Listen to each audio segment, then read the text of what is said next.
So yun na, what's up mga ka-rides mo to? Welcome na naman sa panibagong content. So yun no, bago natin gawin yung content na sinasabi ko mga ka-rides mo to is actually hindi naman siya talaga content. What? Meron lang ako ipapakita sa inyo. And sa mga merong idea or best na mekaniko para dito sa problema natin is comment down nyo naman kung saan ko siya pwede dalhin. Yung mas mas satisfied tayo. Pero bago ang lahat is hanap muna tayo ng gas station dahil yung gas natin is almost 2 bar na lang. And pupunta pa tayo ng Luzon Avenue. And yung exact location natin, andito pa lang tayo sa Fairview Central Mall. Tara, hanap muna tayo ng gasoline station.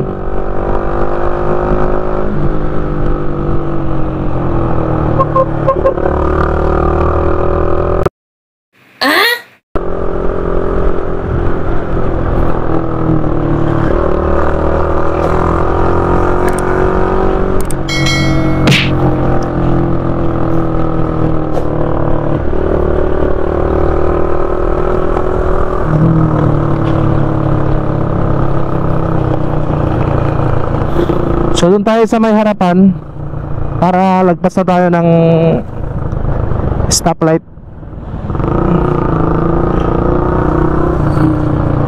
Ito pala. Meron na palang gasoline station dito. Dito na tayo.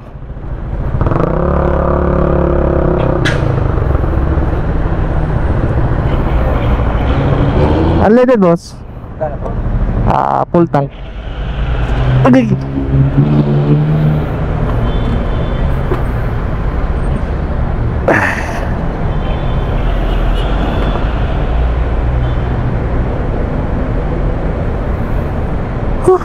Grabe init.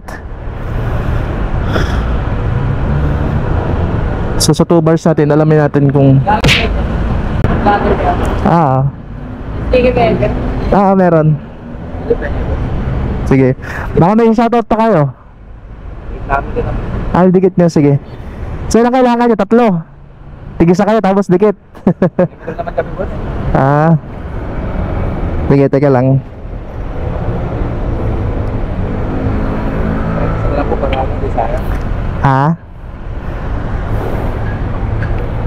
Papalo nyo ng page natin Thank you. Follow namin. Ang may wagang mensahe.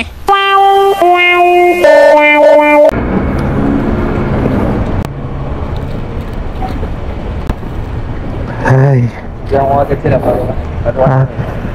Libre na ba yung gas pag vlogger? Libre, joke lang. Sarap sana ng gano'n kung vlogger ka tapos libre gas. Hindi ka na magbabayad. Ang angas mo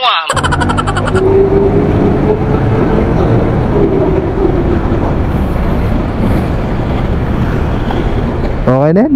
Baka sa sobrang puno yan, hindi na ako makatakbo. Ito yung ano.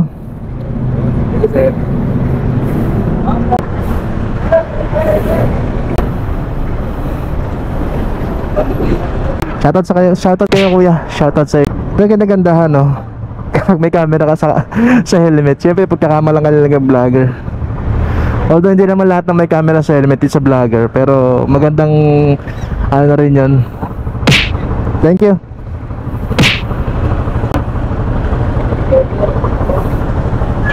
So dinidikit na ni boss yung sticker natin dun sa may boss gas station. Picturean ko lang.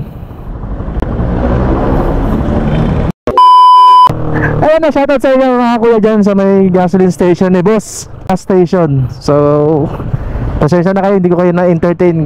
Gana nagmamadali tayo, may pasok tayo sa trabaho. Pero soon bibigyan natin ng ng oras. Maglilibot tayo sa buong buong Pilipinas. So ano, kung ikaw bago pa lang sa aking Facebook page at ikaw ay napabisita sa video na ito, syempre don't forget to click the notification bell para lagi kang updated sa ating mga i-upload na video.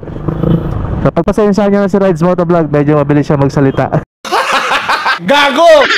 Pag-aaralan natin yan para ma-maintain natin at maintindihan nyo kung ano yung sinasabi natin. And by the way mga ka-Rides Moto, soon is i-review ko sa inyo kung paano nga ba yung setup natin sa ating camera, kung bakit napakaganda ng audio, napakaganda ng kuha, at siyempre sobrang linaw ng ating mga audio. And paano ako nag-e-edit at kung saan ako nag-e-edit, ano, para naman sa mga small time vlogger dyan is magkaroon kayo ng kahit konting idea na makuha nyo sa akin. Is malaking bagay na sa akin yun na makatulong sa inyo. A few moments later. So balik tayo mga ka-Rides Moto, no? So dito na natin gagawin o dito na natin testing ang ating eksperimento na yung sinasabi ko kanina kung anong problema sa Sniper 150 natin. So hanap lang tayo ng medyo maluwag, then pakita ko sa inyo. So ito mga ka-Rides Moto, sinasabi ko sa inyo, kung makikita nyo to, teka lang. Ayan o, ayan o.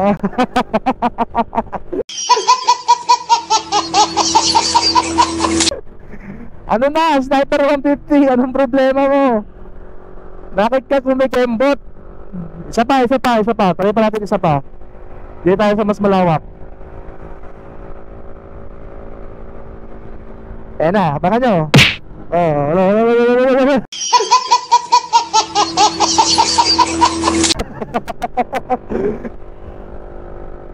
One more. Dalawang beses na yan! Woo, napakagaling mo talaga. So yun mga ka-Rides Moto, ayun ang problema ng Sniper 150 natin. And comment lang kayo kung ano talaga yung pwede natin gawing solusyon dito. So anong problema? Sa ball race nga ba? Sa bearing ng gulong? O sa may pressure ng ating gulong? So yun lang mga ka-Rides Moto, maraming salamat. And shoutout dyan sa may Boss Gas Station, sa mga pump attendant na nakakilala sa atin. And binigyan natin ng napakalupit nating sticker. So maraming salamat and magandang umaga mga ka-Rides Moto. Ride safe, peace, Joe. Babush!